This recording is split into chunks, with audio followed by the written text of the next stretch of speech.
is given by x of t equals t cubed minus 9t squared minus 21t plus 6. At what time does the particle change direction? Okay.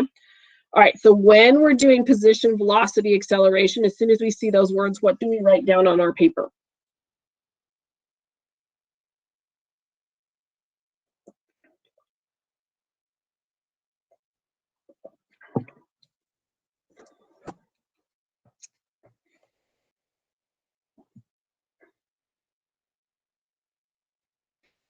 I should be hearing from everybody. I want to make sure everybody's on the same page with me.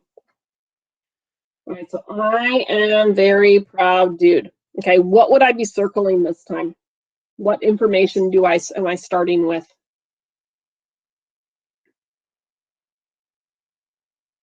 Okay, so we're starting with the P. Now, it's the question is asking us, at what time does the particle change directions? Okay, so we are, do we have those other three questions, like where are you at, where are you going, where's the wind pushing you, right? Well, changing directions is where you're going, right? So that means I have to go to velocity. All right, so what mathematical process or calculus process am I going to have to do to get from position to velocity? Can you tell me that in the chat, please?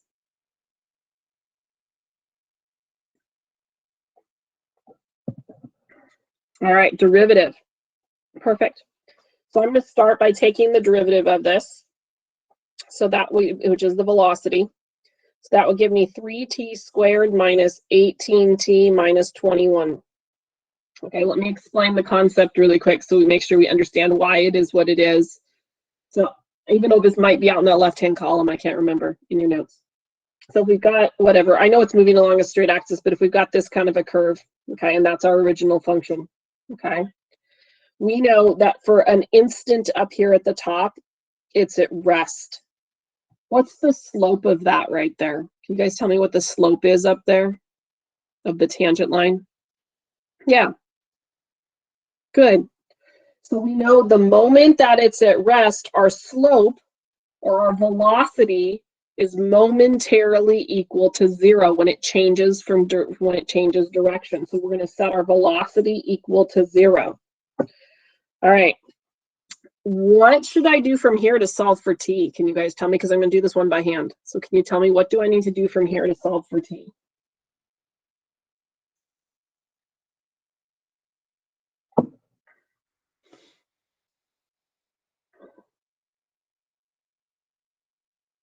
Okay. All right, we've got some good factoring going on. Good, nice. Okay. I like the factor out of 3 first. So I'm going to do that first. I've got 3t squared minus 6t minus 7 equals 0. All right, looks like a good old magic X to me, right? So two numbers that multiply to -7 and add to -6. It kind of feels good, right? We haven't done that in a while. So two numbers that would be -7 and +1. So that gives me 3 times t minus 7 times t plus 1 equals 0. And then I'm going to set each one of those equal to 0 by the zero product property. I'm going to solve it. I probably could have gone just to the solving step. All right. We aren't quite there yet, okay? We're talking about time. Is there one of those numbers that doesn't make sense? Can you tell me in the chat, which one of the numbers might not make sense?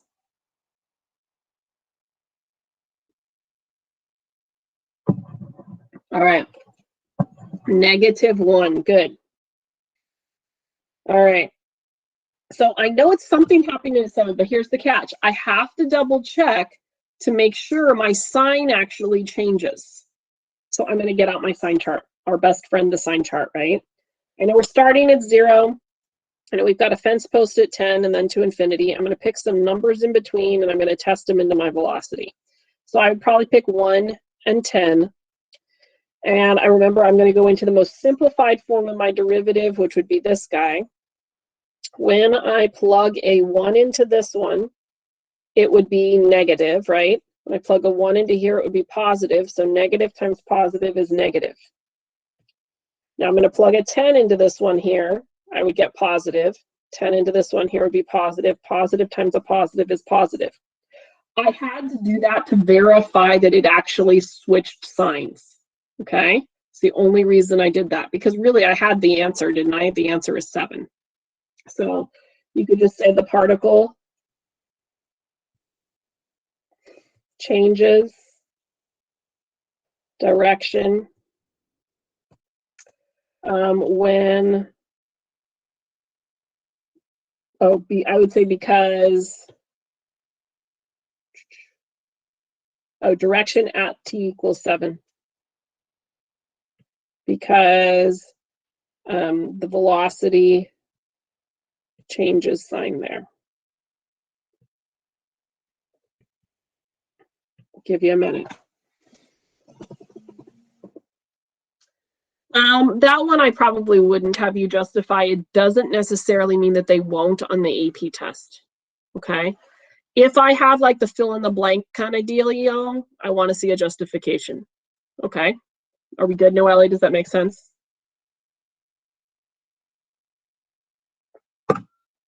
I always go through the justification because I know you've got to do them in places, and it's always, every time we review it, it's just one more time that it hopefully sinks into your brain.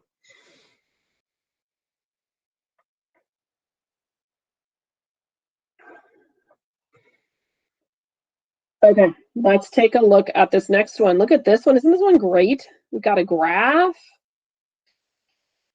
All right, so it says the velocity of a particle for for t between 0 and 9 is given in the graph above. At which of the following values for t is the particle speeding up? How do we know when the particle is speeding up? You guys tell me, what do we remember about the particle speeding up? When does that happen?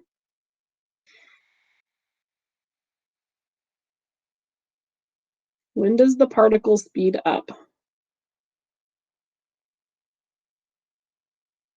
Not when it's positive. I want everybody in their notes then. So looking at the left-hand columns of the notes, okay, when what signs are the same? Specific, you're correct.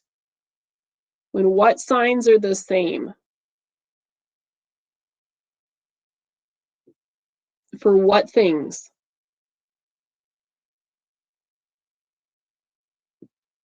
Look in the left-hand column of your notes. It's written in there somewhere. Marilyn's suggesting velocity and acceleration. So are we saying that velocity and acceleration have to have the same sign to speed up?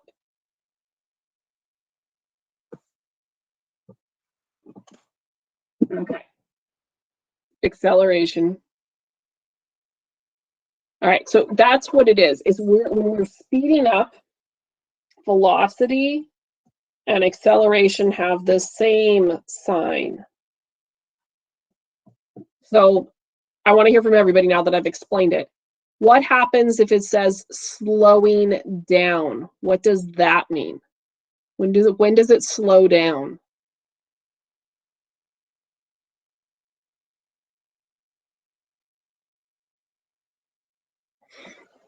Okay, and I really appreciate that Rebecca was very specific, okay?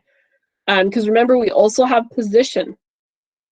And the moving towards and away, left and right, that's all based off of position and the signs with velocity. So you've got to be careful. So you make sure you're specific in the way you answer, okay?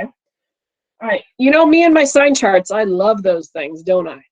They're like my best friend. So I am going to try to use a sign chart to figure this out. So I'm basically going to translate my graph into a sign chart. So when I am looking at this graph, I'm going to write since I have to do velocity and acceleration, I am going to do all the critical numbers that I can, including the maxes and the mins. So I'm going to do velocity, acceleration. Okay, so I'm starting at 0. It looks like my first point, I know it's kind of tiny, is it like 1.1 or 1.5 or something like that? We'll go there. Okay. That's not going to matter a whole lot. Then my next one's at 4. And then my next one, it looks like it's at about 7. And then my final one is at 9. All right, so the first thing which graph do I have? So what do I have the graph of? Can you tell me in the chat, what do I have the graph of?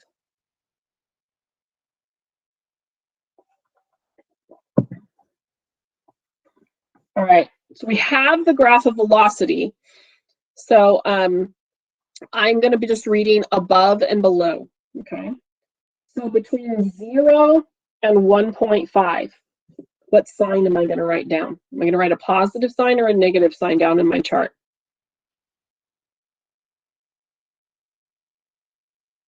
All right, perfect. We're going to write a plus sign. Good. Up here, I would write a plus sign again, right? It's still above.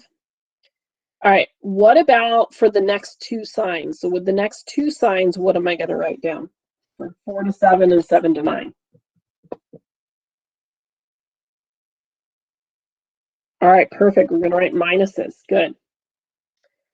All right, then I'm going to look at, oh, that's not what I wanted. I wanted this. Okay, so now I'm going to look at acceleration. So acceleration, because I'm having to take the derivative to get there, I'm going to look at whether the graph is increasing or decreasing. So looking at my graph, am I increasing or decreasing to the first hill, top of the first hill? Okay, so we're increasing, so we'd write a positive sign. Good. All right, from 2 all the way down to 7, what's going on? Increasing or decreasing? All right, definitely decreasing, so minus and minus. And then from 7 to 9, it looks like we're increasing again, so plus. So I am now looking for where I have the same signs.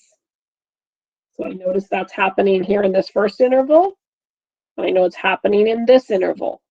What we're looking for is a number that fits inside the interval, not at one of the critical points. Okay, so t equals 3, it would be in here, definitely not. T equals 4 is a critical point, so definitely not. T equals 5 looks good though, okay. T equals 7 is critical number, so not, no, exit out.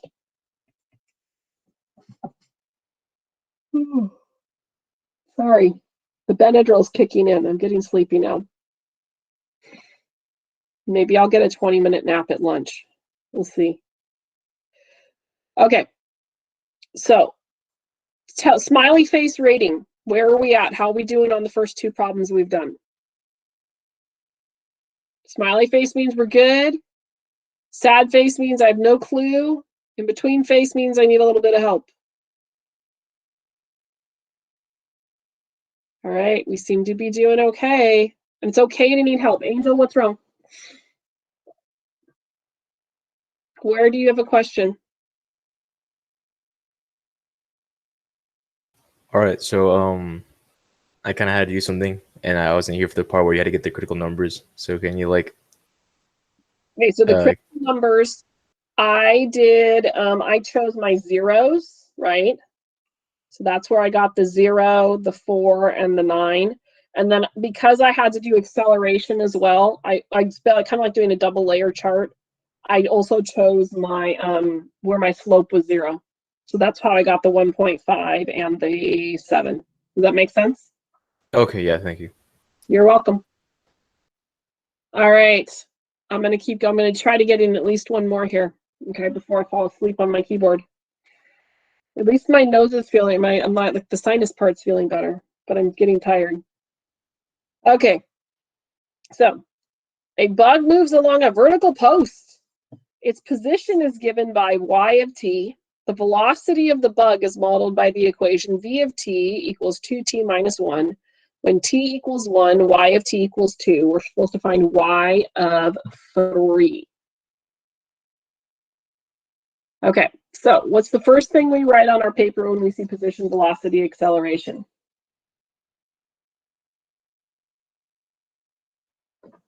I'm going to answer Marilyn's question here, okay? You guys are all doing a great job, but I'm going to answer Marilyn's question. Why is it 3 and 5? Was it changed? So, okay, so the 3 and the 5, I was just writing because I saw 3 here. I just wrote the 3 in there. I saw the 5 here. I was just showing you where they were located. Does that make sense, Marilyn? It wasn't changed.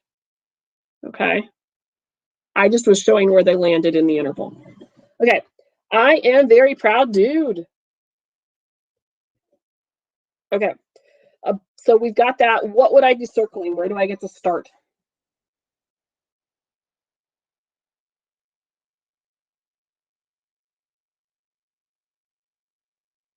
All right, we're starting at velocity. Where am I going to? Where am I going to this time?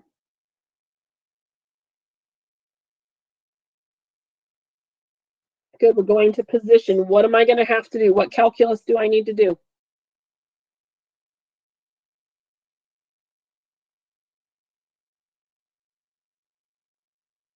All right, we are going to integrate. Okay, so we're going to integrate. So I know that I've got to do an integral. Okay, I know that this is what I'm integrating, 2t minus 1 dt. Whenever I integrate, I have to watch for things. What is this thing here called? When I have when t equals 1, y of t equals 2, what do we call that when they give that something like that to us?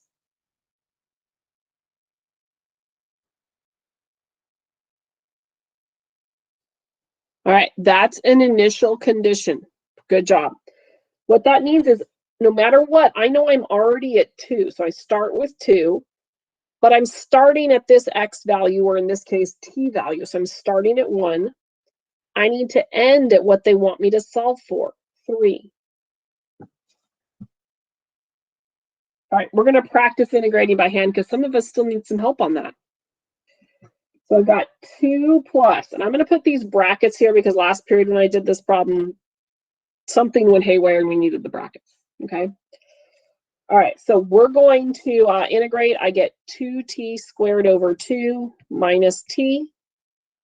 And then I'm going to go from 1 to 3. No plus 3 plus c's because we're definite. All right, I know these could cancel. So I am left in there with t squared minus t from 1 to 3. I'm going to plug in my numbers.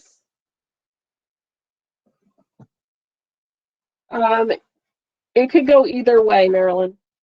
If it's something simple like this, I'd expect it to be done by hand. So it's kind of on your honor, right? So if you see the little graphing calculator on there, I would expect to see graphing calculator. If you don't see the graphing calculator, I'm probably looking at your work, all right? So we're going to do t squared over, sorry, what am I doing? I'm going back to integrating. All right, I am going to do 3 squared minus 3 minus 1 squared minus 1. So that means I have 9 minus 3 minus 0, right? Because 1 squared minus 1 is 0. So that means that I've got 2 times 6, which is 12. I did something really wrong somewhere. Look at what I did, you guys. Look at how easy this is to do. Look at what happened. I had a plus sign that I missed. So that wouldn't be 12, it would be 8. Nobody even caught it on me?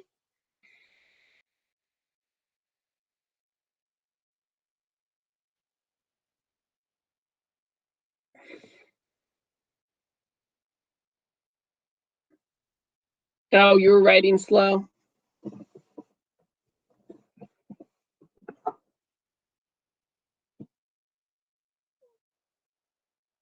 Where are we at on time? 3. Okay. All right. That's where I'm going to stop today. Okay. So you all probably need a break. I know I could use a break before the next one. I get lunch next, but I know you all could probably use a little bit of extra time. If you still need anything or you have any questions, let me know. All right. I will hang out for like the next however many minutes. Okay, 15, 20 minutes. But what you need to do is you need to go work on the study guide. All right. Andy went to school today. He's home, but he hasn't done a joke yet. So I'll just do the joke, okay? I know Andrea's not here, but so what does geometry have in common with a beach? Or sorry, trigonometry, not geometry. What does trigonometry have in common with the beach? Tangents. All right. Yes, I will be in intervention tomorrow at 8:35. I think, let me double check my calendar. I don't think I have anything over the top of it tomorrow. I did earlier this week. No, I will be okay at 8:35. Okay. It was just, I had one this morning at 8 as well. You knew the answer, Erica, to the silly question? Nice.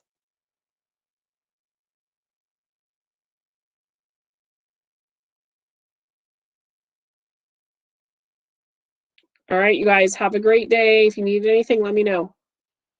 There are recordings of this review, okay? And I will post the recordings that we did in class yesterday, 2 days ago, yesterday, and today, okay? Embedded in the review, don't forget our recordings to help you. They're not the exact same problems, but they should help you a little bit, okay? And remember, there's a check answer button on all except for question 13, I think. I will still take all the late work at this point. Starting next week, I'm going to change the rules a little bit, okay, on the new stuff. You're welcome. Bye. You're welcome for all the recordings embedded. I know they're not, hopefully they're helpful. They're not me, but hopefully they're helpful.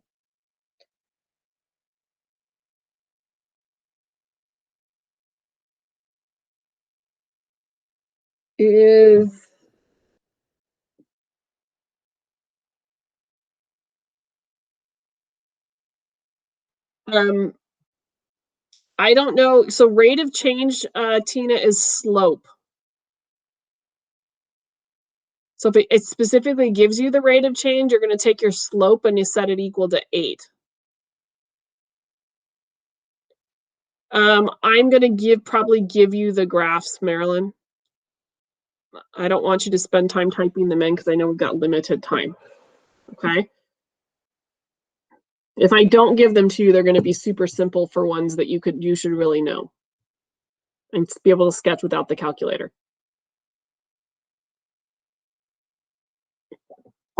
In terms of f of x, how would I write it?